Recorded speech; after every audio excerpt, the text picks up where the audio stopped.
حقیقت اور شریعت۔ بہت سے صوفیہ نے شریعت اور حقیقت کے درمیان تفریق کی ہے، اور ایسا کہنے والے کی جہالت کا یہ بین ثبوت ہے کہ کیونکہ ساری کی ساری شریعت ہی حقائق پر مبنی ہے۔ اگر ان لوگوں کی اس تفریق سے مراد رخصت اور عزیمت ہے تو یہ دونوں ہی شریعت ہے، جبکہ ان کے قداماء نے شریعت کے ظاہر سے روگردانی کرنے والوں پر اعتراضات کیے ہیں۔ ابو الحسن بن سالم بیان کرتے ہیں، سہل بن عبداللہ کے پاس ایک آدمی آیا جس کے ہاتھ میں دوات اور کتاب تھی۔ اس نے سہل سے عرض کیا، میں آپ کی خدمت میں بیٹھ کر چند ملفوظات تحریر کرنا چاہتا ہوں جن سے اللہ تعالیٰ مجھے نفع پہنچائے۔ تو وہ بولے، لکھو۔ اگر آپ استطاعت رکھتے ہیں کہ اس حال میں اللہ تعالیٰ سے ملے کہ آپ کے ہاتھ میں دوات اور کتاب بھی ہو تو کر لے۔ اس نے پھر عرض کیا، اے ابو محمد، مجھے کوئی مفید بات لکھوائے۔ یوں بولا، ساری کی ساری دنیا جہالت ہے ما سوائے علم کے۔ علم سارے کا سارا حجت و دلیل ہے ما سوائے عمل کے، اور عمل سارے کا سارا موقوف، معطل اور بے فائدہ ہے بجز اس کے جو کتاب و سنت کی دلیل پر ہو اور سنت تقوی پر قائم ہے۔ سہل بن عبداللہ بیان کرتے ہیں، سیاہی کی بیاض پر حفاظت کر لو، یعنی روشنائی سے صاف کاغذ پر لکھ لو، کیونکہ کوئی بھی ظاہر کو ترک نہیں کرتا مگر وہ زندیق بے دین ہو جاتا ہے۔ سہل بن عبداللہ بیان کرتے ہیں کہ اللہ تعالیٰ سے ملنے کے لیے علم سے بڑھ کر کوئی راستہ نہیں ہے، اور اگر تو راہ عمل سے ہٹ کر ایک قدم بھی چلے گا تو 40 روز تک اندھیروں میں بھٹکتا پھرے گا۔ ابو بکر الدقاق بیان کرتے ہیں، میں نے ابو سعید خراز کو کہتے سنا، ہر وہ باطن جو ظاہر کے مخالف ہو باطل ہے۔ امام ابو حامد غزالی نے اپنی کتاب الاحیاء میں یہ کہتے ہوئے تنبیہ کی ہے، جس نے کہا کہ حقیقت شریعت کے برعکس و مخالف ہے یا باطن ظاہر کے الٹ ہے تو ایسا شخص ایمان کے بنسبت کفر کے زیادہ قریب تر ہے۔ ابن عقیل نے کہا ہے، صوفیہ نے اپنی شریعت کا ایک الگ نام رکھا ہوا ہے اور وہ کہتے ہیں اس سے مراد حقیقت ہے۔ پھر فرماتے ہیں، یہ انتہائی کبھی بات ہے کیونکہ شریعت کو اللہ تعالیٰ نے مخلوق کے مصلحتوں اور عبادتوں کے لیے مقرر فرمایا ہے، تو پھر اس کے بعد حقیقت نام کی کوئی اور چیز باقی نہیں رہ جاتی ماں سوائے اس بات کے کہ دل میں شیطانوں کے القاء سے کوئی چیز واقع ہو جائے۔ اب جو شخص بھی شریعت کے علاوہ کسی اور چیز میں حقیقت کا متلاشی ہوگا تو وہ فریب خوردہ اور دھوکہ زدہ ہے۔ علمی کتابوں کا دفن اور دریا بردی۔ صوفیہ کی ایک جماعت علمی باتیں لکھنے میں مشغول رہا کرتی تھی، پھر ابلیس نے انہیں مبتلا فریب کر دیا اور یوں کہا، اصل مقصود تو فقط عمل ہے، چنانچہ انہوں نے اپنے بہت سی کتب کو دفن کر دیا۔ بیان کیا جاتا ہے کہ احمد بن ابو الحواری نے اپنی کتابوں کو یہ کہہ کر سمندر میں پھینک دیا تھا، تم کتنی ہی بہترین دلیل تھی، لیکن منزل پر پہنچنے کے بعد دلیل اور رہنمائی میں مشغول رہنا امر محال ہے۔ احمد بن ابو الحواری نے عرصہ 30 برس تک حدیث کا علم سیکھا، لیکن جس وقت اس میں کمال تک رسائی پالی تو پھر اپنی کتابوں کو سمندر پر لے گیا اور انہیں یہ کہہ کر غرق کر دیا، اے علم، میں نے تیرے ساتھ یہ حرکت تجھے ذلیل و حقیر سمجھتے ہوئے کی ہے اور نہ ہی تیرے حق و مرتبہ کو کمتر سمجھتے ہوئے، لیکن میں تو تجھے اس لیے حاصل کیا کرتا تھا تاکہ تیرے ذریعے سے اپنے رب تک راہیاب ہو جاؤں۔ جب میں تیری وجہ سے ہدایت یافتہ ہو چکا ہوں تو اب میں تجھ سے بے نیاز ہو گیا ہوں۔ ابو نصر توسی کہتا ہے، میں نے رے کے مشائخ رائے کے مشائخ کی ایک جماعت کو یہ کہتے ہوئے سنا، ابو عبداللہ مقری اپنے باپ سے جاگیر اور زرعی زمین کے علاوہ 50,000 دینار کا وارث بنے، لیکن وہ ان تمام چیزوں سے اس طرح باہر نکل گئے کہ سب کچھ فقراء پر خرچ کر دیا۔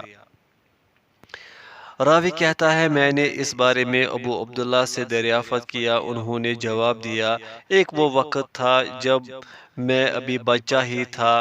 میں نے احرام باندھا اور تنہا ہی اس حال میں مکہ کا عازم ہو چلا کہ میرے پاس کوئی ایسی چیز باقی نہ تھی کہ جس کی طرف میں واپس چلا آؤں، اور میری یہ انتہائی کوشش تھی کہ میں اپنی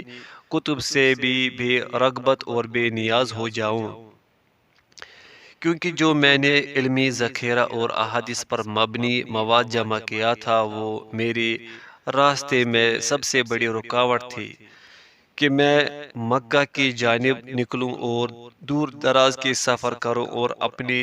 جاگیز و زمین سے دور چلا جاؤں۔ میں عرض کیا چاہتا ہوں، یہ بات قبل ازیں بھی گزر چکی ہے کہ علم ایک نور ہے اور ابلیس انسان کے لیے اس نور کو بجھانا بہتر خیال کرتا ہے تاکہ جہالت کے اندھیروں میں اس پر مکمل قابل پائے رکھے، اور جہالت کے اندھیرے سے بڑھ کر کوئی بڑا اندھیرا نہیں ہے۔ اور جب ابلیس کو یہ اندیشہ لاحق ہوا کہ یہ لوگ بھی مطالعہ کتب کی طرف پلٹ سکتے ہیں یا کسی وقت بھی اس ابلیسی چال سے ان کتابوں کے ذریعے سے آگاہ ہو سکتے ہیں، تو اس نے ان کے لیے کتابوں کو دفن کرنے کو ہی اچھا اقدام باور کرایا، اور ان کتب کو تلف کرنے ہی کو اچھا عمل دکھایا، اور یہ یقیناً ایک کبھی اور ممنوع فعل ہے اور کتابوں کے مقصود سے لا علمی ہے۔ اس کی وضاحت کچھ اس طرح ہے کہ تمام علوم کی اصل تو قرآن و سنت ہے، تو جب شریعت کو معلوم ہوا کہ ان دونوں کو بلحاظ حفظ محفوظ رکھنا دشوار عمل ہے، تو امت کو قرآن اور حدیث مبارکہ کی تحریر کر لینے کا حکم دیا گیا۔ رہا معاملہ قرآن کریم کا تحریر کا، تو رسول اللہ صلی اللہ علیہ وسلم پر جب کوئی آیت مبارکہ نازل ہوتی تو آپ کسی کاتب کو بلاتے اور اسے املا کرواتے، وہی لکھنے والے اس وقت کھجور کی کھال، پتھر اور شانے کی ہڈیوں پر لکھا کرتے تھے۔ پھر بعد میں سیدنا صدیق اکبر رضی اللہ عنہ نے اس کی پوری حفاظت کرنے کی خاطر سارے قرآن کو ایک جگہ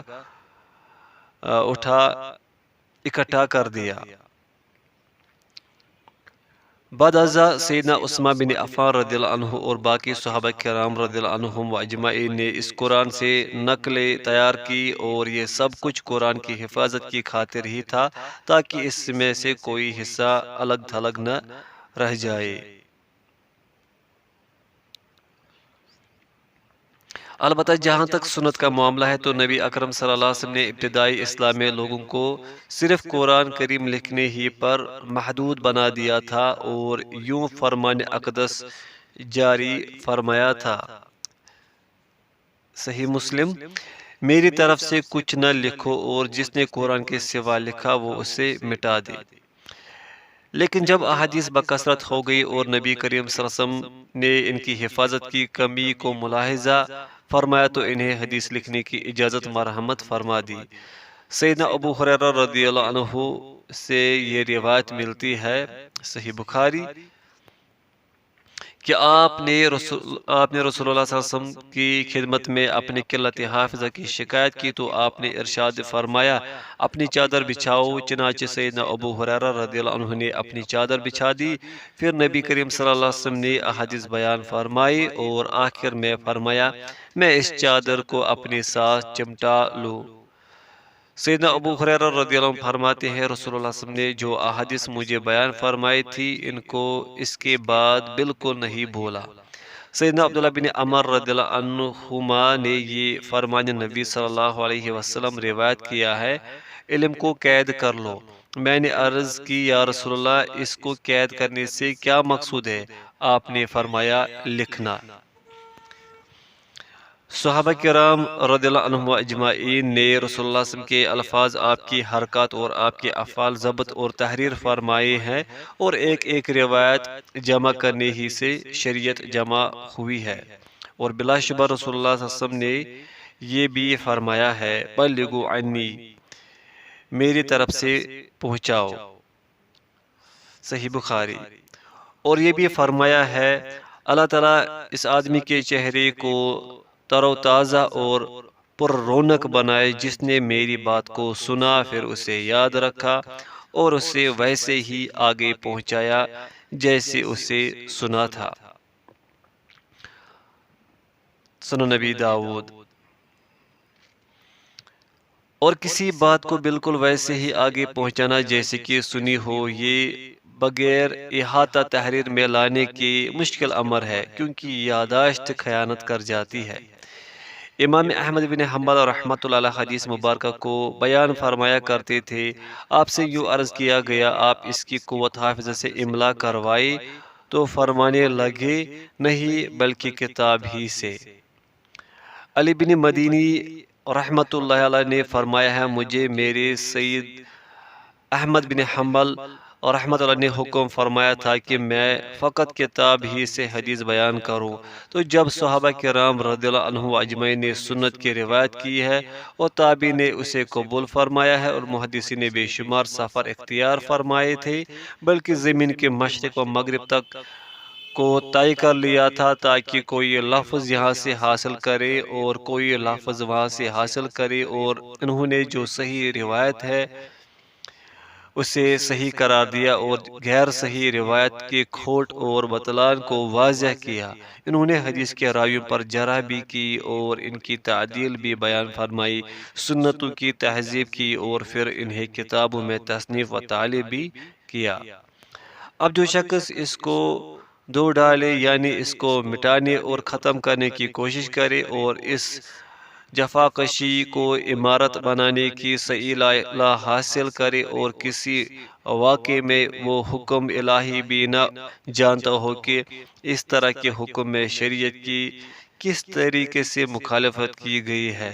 کیا ہماری شریعت سے قبل کسی اور شریعت میں اپنے نبی تک سند موجود ہے؟ ہرگز نہیں، بلکہ یہ تو فقط ہماری امت ہی کی خصوصیت ہے۔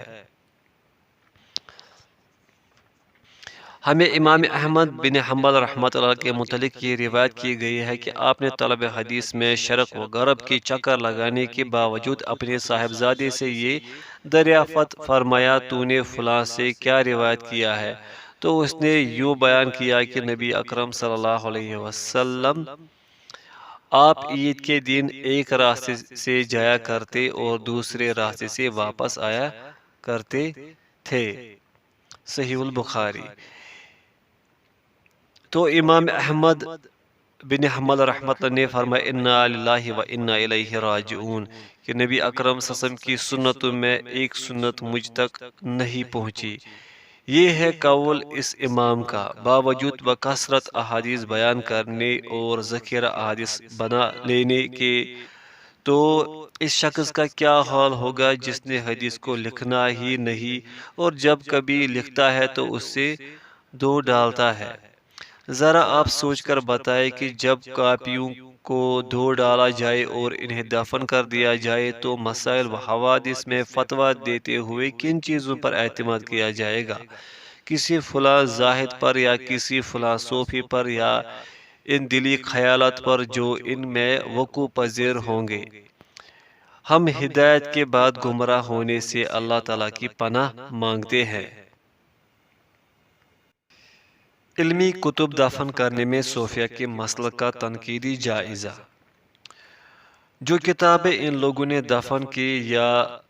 دریا برد کر دی ہیں، وہ اس امر سے خالی نہیں ہوں گی کہ یا تو ان کتب میں حق ہوگا یا باطل، یا پھر حق و باطل کی آمیزش ہوگی۔ اگر تو ان کتب میں باطل تھا تو انہیں دفن کرنے پر کوئی ملامت نہیں ہے، اور اگر ان کتابوں میں حق و باطل کے ساتھ ملا ہوا تھا اور اسے الگ کرنا ناممکن تھا، پھر تو انہیں تلف کرنا قابل قبول ہے۔ کیونکہ کچھ لوگوں نے سکہ راویوں اور کذابوں سے روایات لے لے کر کتب کتب لکھے تھے، پھر ان پر معاملہ خلط ملط ہو گیا تھا، انہوں نے اپنی کتابوں کو دفن کر دیا تھا۔ سفیان ثوری بیان کرتے ہیں، کتابوں کا دفن کرنا بھی اسی پر محمول کیا جائے گا، اور اگر ان کتب میں حق اور شرع کی باتیں تھیں تو ان کا تلف کرنا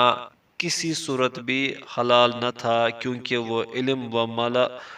و مال کے لیے اصل ضابطہ تھے۔ چاہے تو یہ کہ جو آدمی ان کتب کو تلف کرنے کا قصد رکھتا ہے اس سے اس کا مقصود پوچھا جائے، اگر تو وہ کہے یا یہ مجھے عبادت سے روکتی ہے، اس سے عرض کی جائے گی تجھے تین طرح سے جواب دیے جا سکتے ہیں۔ پوائنٹ فرسٹ، اگر تجھے فہم نصیب ہو جاتا تو جان لیتا کہ علم میں مشغول ہونا مکمل ترین عبادت ہے۔ پوائنٹ سیکنڈ، جو بیدار مغزی اور روشن خیالی آپ کو ملی ہے یہ ہمیشہ نہیں رہے گی، گویا کہ میں تو آپ کو دیکھتا ہوں کہ آپ تو ان کتابوں کی تلفی کے بعد نادم ہو رہے ہیں،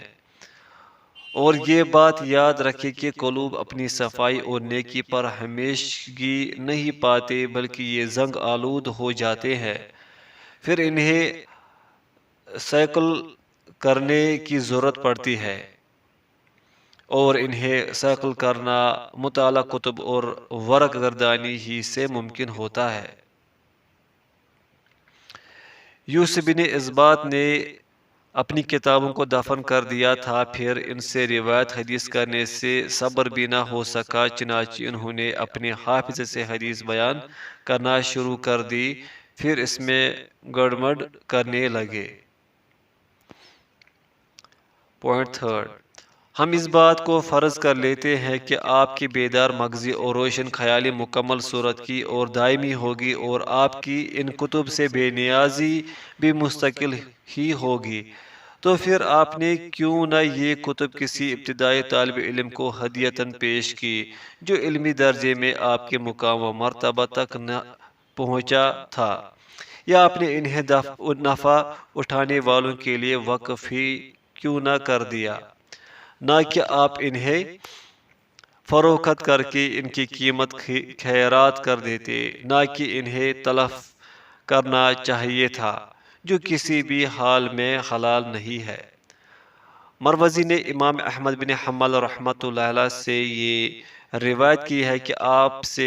ایسے آدمی کے متعلق پوچھا گیا جو اپنی کتابوں کو دفن کرنے کی وصیت کر جاتا ہے، تو آپ نے فرمایا مجھے علم کو دفن کرنا پسند نہیں ہے۔ انہی سے یہ قول بھی بیان کیا جاتا ہے، کہتے ہیں میں نے امام احمد بن حنبل سے یہ سنا ہے، آپ فرما رہے تھے مجھے کتابوں کو دفن کرنے کا کوئی معنی سمجھ نہیں آتا۔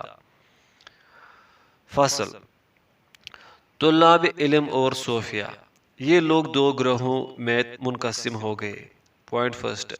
طلب علم کے معاملے میں سست روی اور کاہلی کا شکار رہنے والے۔ پوائنٹ سیکنڈ، یہ گمان کرنے والے کہ عبادت گزاری کے صلے اور ثمرے میں دل میں آنے والا ہی علم ہے، اس علم کا نام انہوں نے علم باطن رکھا ہے، ایسے لوگوں نے علم ظاہری میں مشغول ہونے سے منع کیا۔ جعفر خلدی کہتا ہے اگر صوفیہ مجھے چھوڑ دیتے تو میرے پاس دنیا کی اسناد ہوتے۔ میں عباس الدوری کی خدمت میں حاضر ہوا تھا جبکہ میں ابھی نوعمر ہی تھا، میں نے ایک مجلس کی سب روایات تحریر کر لی تھی، پھر میں ان کے پاس سے چلا آیا، راستے میں مجھے ایک صوفی ساتھی مل گیا، اس نے دریافت کیا آپ کے پاس یہ کیا چیز ہے؟ میں نے اسے یہ اوراق دکھا دیے تو وہ بولا تیری ہلاکت ہو، تو علم خرق کو چھوڑ کر علم ورق کو لیتا ہے۔ پھر اس نے ان اوراق کو پھاڑ ڈالا، اس کی باتیں میرے دل میں جاگزی ہو گئی، پھر میں اس کے بعد کبھی عباس کی مجلس میں نہ گیا۔ میں عرض کرتا ہوں مجھے ابو سعید القنا سے یہ قول پہنچا ہے، میں صوفیہ کی خلوت خانے میں آیا جایا کرتا تھا، لیکن اس کے ساتھ ساتھ خفیہ طور پر حدیث کا علم سیکھا کرتا کہ انہیں خبر نہ ہو۔ ایک روز میری آستین سے دوات گر گئی تو مجھے ایک صوفی نے یوں پھبتی کسی اپنی شرمگاہ کو چھپاؤ۔ حسین بن احمد الصفار کا قول ہے، میرے ہاتھ میں دوات تھی، مجھے شبلی نے کہا مجھ سے اپنی سیاہی غائب کرو، کیونکہ میرے لیے میرے قلب کی سیاہی ہی کافی ہے۔ اللہ تعالیٰ سے سب سے بڑی دشمنی اور مخالفت یہ ہے کہ اس کی راہ سے روکا جائے، اور اللہ تعالیٰ کا واضح ترین راستہ تو علم ہی ہے، کیونکہ یہی تو اللہ تعالیٰ پر دلیل ہے، اور یہی احکام الہی اور شرع الہی کا بیان ہے، اور اللہ تعالیٰ کے پسندیدہ اور ناپسندیدہ تمام امور کی وضاحت کرنے والا ہے۔ لہذا علم سے روکنا اللہ تعالیٰ کی اور اس کی شریعت کی مخالفت اور عداوت ہے، لیکن اس سے منع کرنے والوں کو کچھ خبر نہیں ہو رہی کہ کیا کچھ کر رہے ہیں۔ ابو عبداللہ بن خفیف کہتے ہیں، علم کو سیکھنے میں مشغول ہو جاؤ اور کلام صوفیہ تمہیں دھوکے میں مبتلا نہ کر دے، کیونکہ میں اپنی دوات کو اپنے چوگے کی جیب میں اور کاغذ کو اپنی شلوار کی نیفے میں چھپائے رکھتا تھا، اور میں چھپ چھپ اہل علم کے مجالس میں آیا جایا کرتا تھا، لیکن جو ہی انہیں میرے متعلق معلوم ہوا تو انہوں نے مجھ سے لڑنا جھگڑنا شروع کر دیا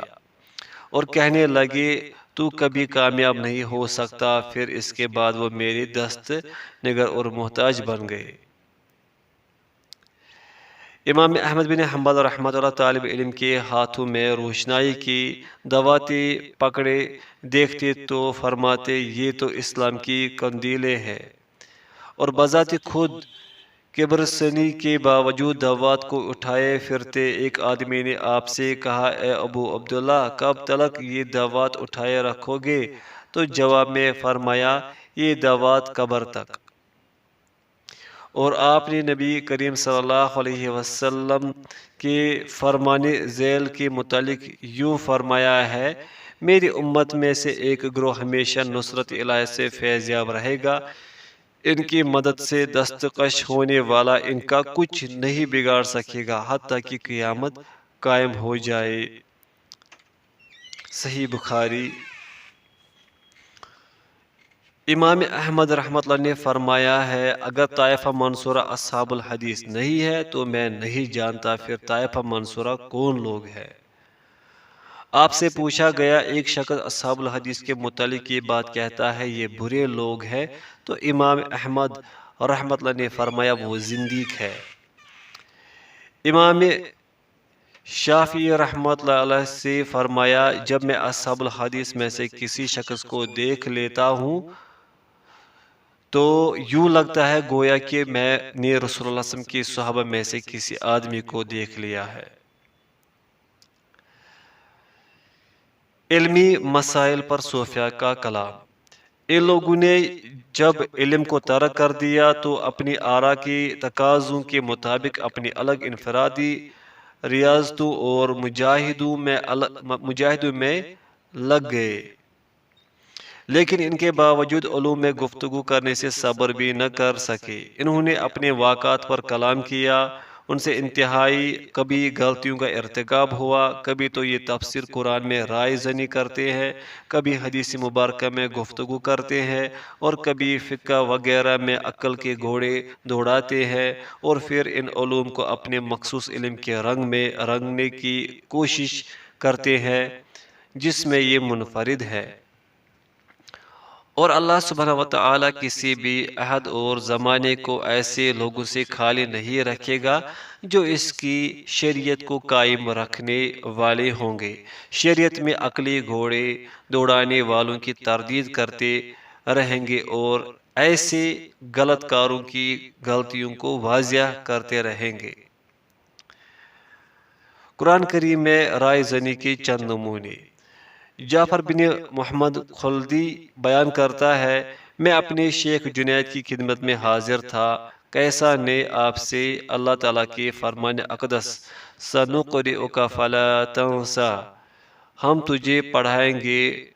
پھر تو نہ بھولے گا، سوال کیا تو جنید نے کہا تو آپ اس پر عمل پیرا ہونا نہ بھولے،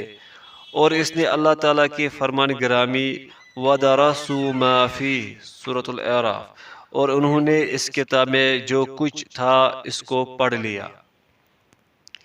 کے متعلق پوچھا تو جنید نے اسے کہا انہوں نے اس پر عمل کرنا ترک کر دیا تھا، تو اس نے کہا اللہ تعالیٰ آپ کے منہ کی مہر نہ توڑے۔ میں عرض کرتا ہوں ان کا یہ کہنا تو آپ اس پر عمل پیرا ہونا نہ بھولے ایسی تفسیر ہے جس کے صحیح ہونے کی کوئی وجہ ہی نہیں ہے۔ اس میں غلطی بالکل واضح ہے کیونکہ وہ اس کی تفسیر سیغہ نہیں کے اعتبار سے کر رہا ہے، حالانکہ یہ ایسا نہیں ہے بلکہ یہ تو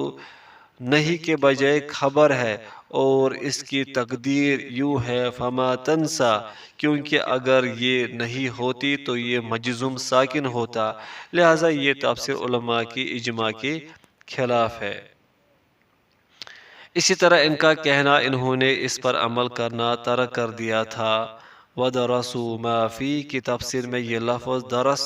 یعنی پڑھنے اور تلاوت کرنے سے ہے، جیسا کہ اللہ تعالیٰ کے اس فرمان گرامی میں ہے وَبِمَا كُنتُمْ تَدْرُسُونَ سورہ آل عمران، اور تمہاری کتاب پڑھنے کے سبب۔ یہ دروس الشیء سے نہیں ہے جس کا معنی کسی چیز کا نام و نشان مٹانا ہے۔ احمد بن محمد بن مقسم بیان کرتے ہیں میں ابو بکر شبلی کے پاس حاضر ہوا، ان سے اللہ کے اس فرمان مبارک کے متعلق پوچھا گیا ان فی ذلک لذکری لمن کان لہ قلب سورہ قاف، اس میں ہر صاحب دل کے لیے عبرت ہے اور اس کے لیے جو دل سے متوجہ ہو۔ تو انہوں نے کہا اس آدمی کے لیے جس کا اللہ تعالیٰ دل ہو جائے۔ ابو عبد الرحمن سلمی نے تفسیر قرآن کے نام سے ان کی ایسی باتیں 2 جلد میں جمع کر دی ہے جو اکثر ہذیان اور یاوہ گوئی پر مبنی ہے، جو بالکل ناجائز ہے۔ انہوں نے اس کتاب کا نام حقائق التفسیر رکھا ہے۔ فاتحۃ الکتاب کے متعلق ان سے یوں نقل کیا گیا ہے اس کا نام فاتحۃ الکتاب اس لیے رکھا ہے کیونکہ یہ ایسی چند شروعات ہیں جن کے ساتھ ہم تجھ سے اپنے خطاب کو شروع کر رہے ہیں، اگر تو نے ان کا ادب و احترام ملحوظ رکھا تو بہتر ہوگا، وگرنہ تو بعد میں مذکور لطائف و حقائق سے محروم رہے گا۔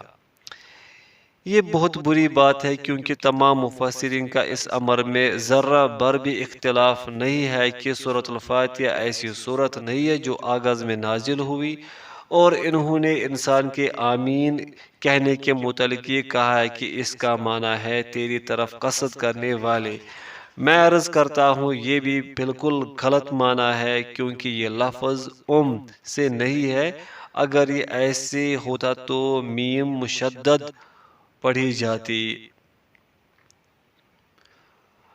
اللہ تعالیٰ کا فرمان گرامی وَإِن يَأْتُوكُمْ أُسَارَىٰ سورۃ البقرہ، ہاں جب وہ قیدی بن کر تمہارے پاس آئے کے متعلق یوں کہتے ہیں کہ ابو عثمان نے کہا ہے گناہوں میں غرق شدہ لوگ، اور واسطی نے کہا ہے اپنے افعال دیکھنے میں ڈوب جانے والے، اور جنید نے کہا ہے اسباب دنیا میں گرفتار لوگ۔ میں عرض کرتا ہوں یہ آیت کریمہ تو فقط انکار یعنی مذمت کرنے کے لیے نازل ہوئی ہے، اور اس کا معنی یوں ہے جب تم ان سے لڑائی کرتے ہو تو ان کے ضامن بنتے ہو، اور ان لوگوں نے ایسے انداز سے اس کی تفسیر بیان کی ہے جو مدح و ستائش کے قابل ہے۔ اور اللہ تعالیٰ کے فرمان اقدس وَمَن دَخَلَهُ كَانَ آمِنًا سورہ آل عمران، اس میں جو آ جائی امن والا ہو جاتا ہے کے متعلق کہتے ہیں یعنی نفس کے اندیشوں اور شیطان کے وسوسوں سے، حالانکہ یہ نہایت کبھی تفسیر ہے کیونکہ آیت کے الفاظ تو خبر کے ہیں اور ان کا معنی حکم کا ہے۔ اس کی تقدیری عبارت یوں ہے من دخل الحرم فامنوا جو حرم میں داخل ہو جائے تو اسے امن دو۔ ان لوگوں نے اس کی تفسیر سیغہ خبر کے ساتھ کی ہے، پھر ان کے لیے اس کی صداقت و صحت بھی درست نہ رہی، کیونکہ کتنے ہی حرم پاک میں داخل ہونے والے ہیں جو نقص اور وساوس شیطان سے معمون اور محفوظ نہیں رہتے۔ اور فرمان الہی کے متعلق کہتے ہیں فَلِلَّهِ الْمَكْرُ جَمِيعًا سورہ الرد، لیکن تمام تدبیر اللہ ہی کی ہے۔ حسین نے کہا اس سے بڑھ کر بندوں کے حق میں اللہ تعالیٰ کا اور کیا مکر ہو سکتا ہے کہ انہیں وہم دلا دیا ہے کہ بندوں کو ہر حال میں اس کی طرف راستہ پانا ہے۔ جو کوئی اس معنی پر قائل اور تفکر کرے گا وہ جان لے گا کہ یہ تو کفر محض ہے، کیونکہ وہ اس سے اشارہ کر رہا ہے کہ وہ مزاح کرنے اور کھیل کود کرنے کی مثل ہے، لیکن یہ یاد رہے کہ یہ حسین الحلاج ہے اور اس کے یہی لائق ہے۔ ساری کتاب حقائق و تفسیر ہی اسی طرح کی ہے۔ ویسے میرا ارادہ تھا کہ اس کتاب سے کافی اقتباسات نظر قارئین کروں گا، پھر مجھے خیال آیا کہ ایسی کفریہ اور یاوہ گوئی پر مبنی باتیں درج کرنے میں وقت ضائع کرنے کے سوا اور کچھ مقصد نہیں، اور یہ بالکل اسی طرح کی باتیں ہیں جو ہم باطنیہ کی نسبت درج کر آئے ہیں۔ جو کوئی اس کتاب میں موجود مواد کے متعلق جاننا چاہتا ہے تو اس کے لیے یہ معمولی سی جھلک ہے۔ ابو نصر سراج نے کتاب اللمع میں ذکر کیا ہے اور یوں لکھا ہے، صوفیہ کی چند استنباط ہے۔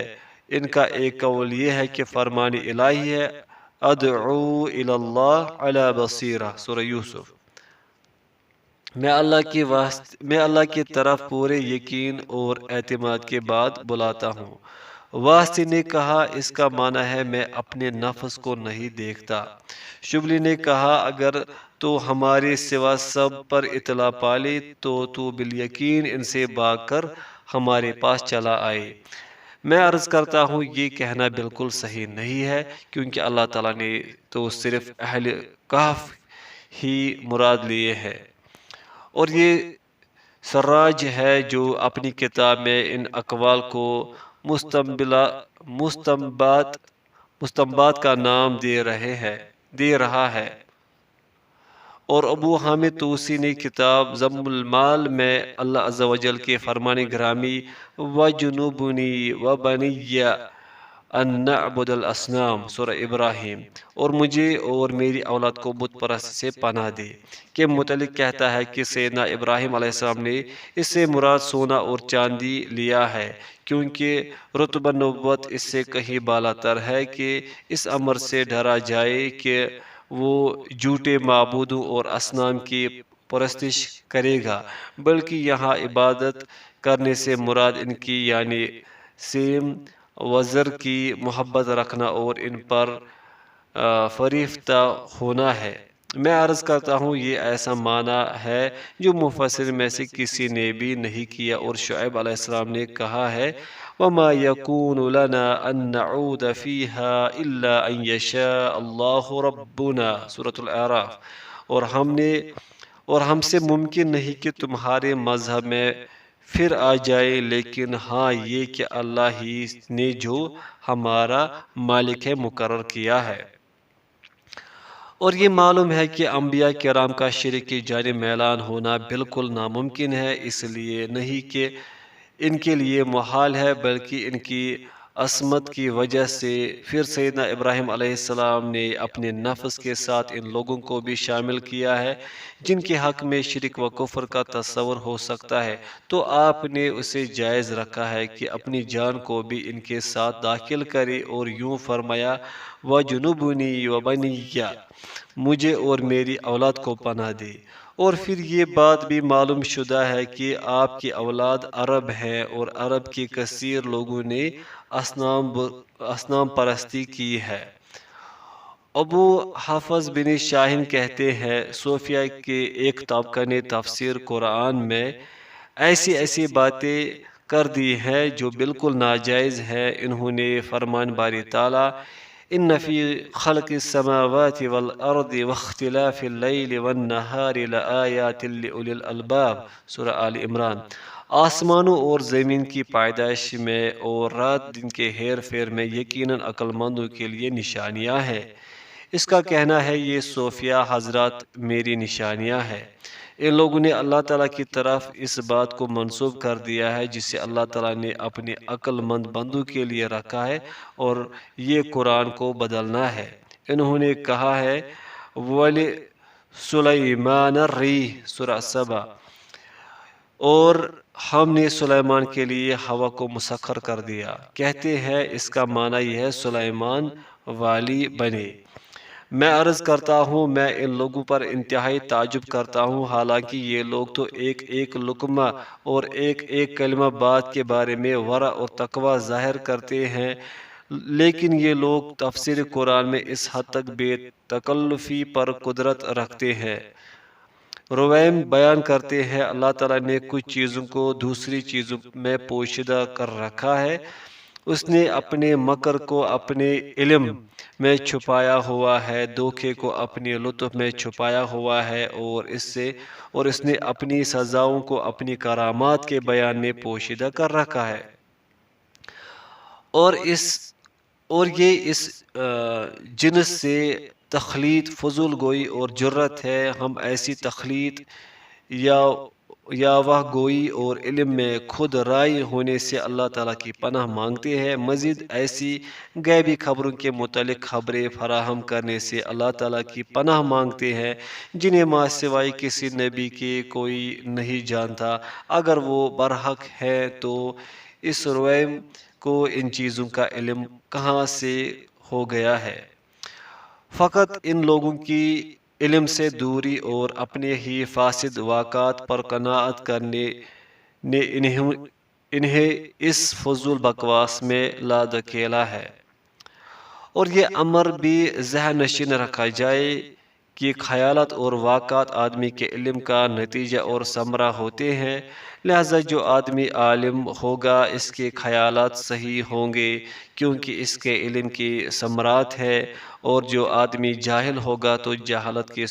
تمام ثمرات ہی اس آدمی کا نصیبہ ہوں گے۔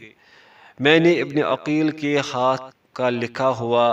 نوشتہ دیکھا ہے۔ ابو یزید یہودیوں کے قبرستان سے گزرے تو کہنے لگے یہ لوگ کیا ہیں کہ تو انہیں عذاب کرے گا؟ بس یہ لوگ تو ہڈیوں کی مٹھ ہیں اور ان پر تقدیر کی کلمیں چل چکی ہے، انہیں معاف کر دے۔ یہ کم علمی ہے، اور اس کا یہ کہنا ہڈیوں کی مٹھ یہی تو آدمی کی تحقیر ہے، کیونکہ جب کوئی مومن فوت ہو جاتا ہے تو وہ بھی ہڈیوں کی مٹھ بن جاتا ہے، اور اس کا یہ کہنا ان پر تقدیر کی کلمیں چل چکی ہے، بالکل اسی طرح فرعون پر بھی تو تقدیری کلمیں چل چکی ہے، اور اس کا یہ بول انہیں معاف کر دے۔ یہ شریعت سے جہالت ہے، کیونکہ اللہ تعالیٰ نے خود خبر دی ہے کہ جو حالت کفر میں مرے گا وہ اس کا شرک معاف نہیں فرمائے گا۔ اگر اس کی سفارش اور دعا کو کسی کافر کے حق میں قبول کر لیا جائے تو یقیناً سیدنا ابراہیم علیہ السلام کے اپنے والد کے حق میں اور سیدنا محمد صلی اللہ علیہ وسلم کی دعا اپنے والدہ کے حق میں قبول کر لی جاتی۔